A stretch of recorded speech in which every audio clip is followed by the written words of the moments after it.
This channel does not promote any violent, harmful, or illegal activities. All content provided by this channel is meant for an educational purpose only.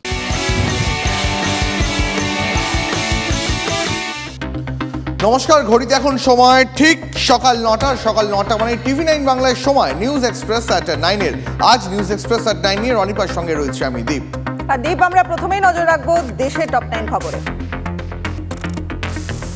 Jammu কাশ্মীরে জঙ্গি হামলায় নিহত 4 সেনা জওয়ান। কাঠুয়াতে সেনা convoy লক্ষ্য করে এলো পাথারি গুলি চালায় একদল জঙ্গি। গত দুদিনে দ্বিতীয়বার হামলা চলল উপত্যকায়। এই হামলায় আহত হয়েছেন 6 জওয়ান। পাল্টা জঙ্গিদের জবাব ভারতীয় সেনার। উপত্যকায় দুপক্ষের গুলির লড়াই। প্রশ্নফাঁসের জেরে বাতিল হবে নিট ইউজিসি। ফের নিট পরীক্ষা নেওয়া হবে, এ নিয়ে চূড়ান্ত সিদ্ধান্ত নেয়নি সুপ্রিম কোর্ট। তবে প্রশ্নফাঁস নিয়ে কেন্দ্র এবং এনটিএ এর কাছে তথ্য তলব করে শীর্ষ আদালত। প্রশ্নফাঁস কাণ্ডের ব্যাপ্তি কতটা, কতজন পরীক্ষার্থী এর সুবিধা পেয়েছেন, তাদের বিরুদ্ধে কি ব্যবস্থা নেওয়া হচ্ছে, প্রশ্ন সুপ্রিম কোর্টে। হেমন্ত সোরেনের জামিনের বিরোধিতা করে সুপ্রিম কোর্টে ইডি। জমি দুর্নীতি মামলায় হেমন্তকে জামিন দিয়েছে ঝাড়খণ্ড হাইকোর্ট। জামিন পেয়ে ঝাড়খণ্ডের মুখ্যমন্ত্রী হিসেবে শপথ নিয়েছেন হেমন্ত।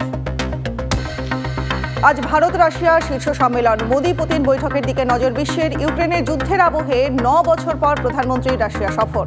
ভারত রাশিয়ার কৌশলগত অংশীদারি আরও বাড়াতে চান মোদি। আজ ভারত রাশিয়া শীর্ষ সম্মেলনের নরেন্দ্র মোদি এবং পুতিন প্রতিরক্ষা সহ একাধিক বিষয়ে দ্বিপাক্ষিক চুক্তির সম্ভাবনা রয়েছে।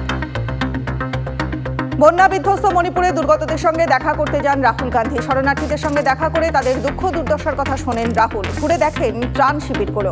মণিপুরের রাজ্যপাল অনুসুইয়া উইকের সঙ্গে সাক্ষাৎ করতে ইম্ফলের রাজভবনে যান রাহুল। মহিলা কর্মীদের মাসিক ছুটির বিষয়ে মডেল নীতি তৈরি করার নির্দেশ সুপ্রিম কোর্টের।